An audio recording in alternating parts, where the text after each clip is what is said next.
Olá, tudo bem? Tudo certo? Tudo ok por aí?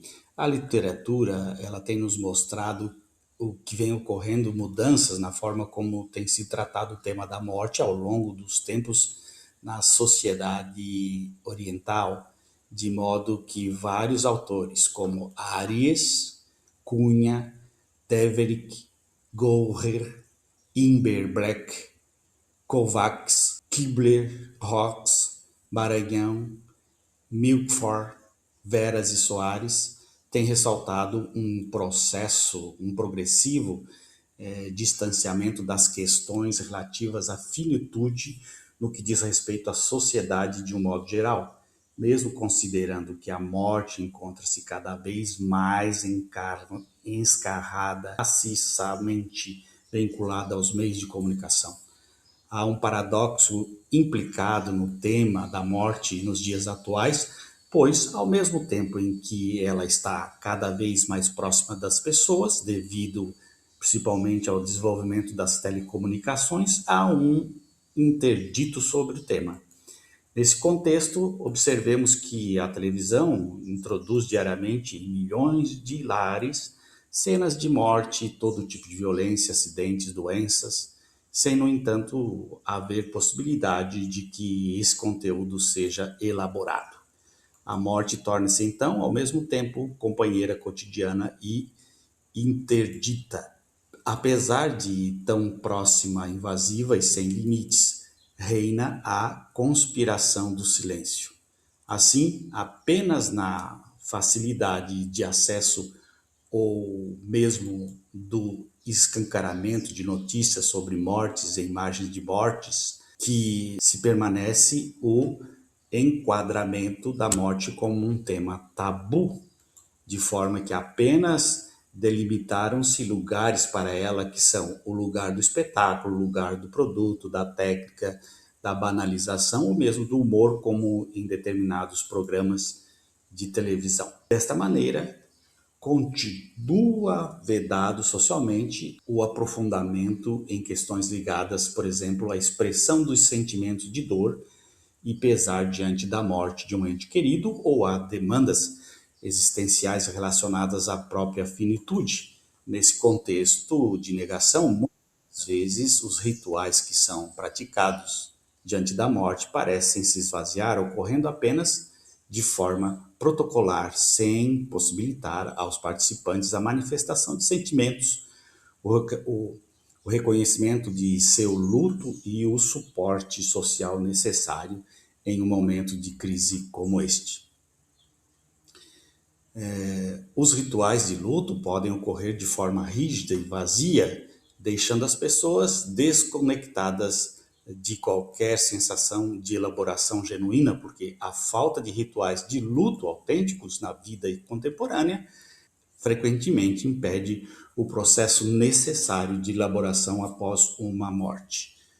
Como já falamos, quando o ritual é dotado de seu caráter simbólico e reconhecimento de perda, tende a ajudar a simbolizar a morte do ente querido, favorecendo a reintegração cotidiana e social rompida pela mudança que a perda ocasiona. Porém, o ritual somente consegue cumprir essa função se houver um envolvimento, uma espécie de adesão mental dos participantes que devem se identificar com o ritual e com o grupo que participa dele. Quando não há essa adesão, ocorre um esvaziamento no sentido da prática ritual, que pode se dar tanto para o grupo todo como para alguns participantes individualmente. Nós podemos fazer uma distinção interessante entre rituais que confortam e rituais que perturbam. Quando o ritual é despido de sua dimensão simbólica apaziguadora, momentos como o do funeral tendem a perturbar e a não confortar. Um paralelo entre o afastamento para com o tema da morte e da depressão. Podemos entender que em uma cultura que gira em torno de um individualismo exacerbado e hedonista, no qual os avanços da tecnologia ditam os preceitos de um modo de vida no qual morrer é um acidente de percurso, o adoecimento psíquico é uma forma de burlar o interdito, lembrando o homem de sua morte.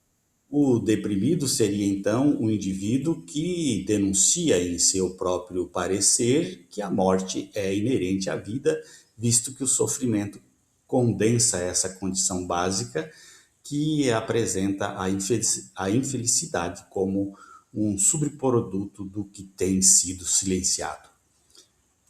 Diferente do medo da putrefação e do horror diante da decomposição, o medo contemporâneo assume a forma de uma vergonha. Antigamente prevaleciam os rituais, mas agora resta um silenciar dos costumes. A morte vem se tornando cada vez mais uma vergonha e interdita, ocorrendo um fenômeno curioso na sociedade capitalista, que é a substituição da interdição em torno do sexo pela interdição em torno da morte. Ou seja, vem ocorrendo uma inversão na qual a obscenidade não reside mais nos fatos referentes ao início da vida, mas sim aos referentes ao fim da vida. A morte é uma questão a ser estudada profundamente para entendermos como que era a morte antigamente, né? Como foi mudando essa percepção da morte. Antigamente as pessoas morriam, se tirava a porta da casa, que era essa, colocava lá em cima de duas cadeiras a porta, e o morto ficava ali, as pessoas vinham ver, e no outro dia o morto saía para o enterro. Depois se inventou as casas funerárias, onde essas pessoas não têm mais contato direto com o morto 24 horas antes da morte, do enterro. E aí se inventou a cremação e se perdeu todo o costume das orações, dos rituais, dos ritos de passagem. Então a morte está sendo televisionada através de jornais, de meios de comunicação, de uma forma banal, e se perde o sentido da vida e de compreensão da morte nesse momento em que nós estamos vivendo, neste momento histórico da nossa existência. O que é a morte? Qual a importância de viver bem? Qual o sentido da morte? Qual o sentido de fazer o rito de passagem da morte? Isso é importante a gente refletir.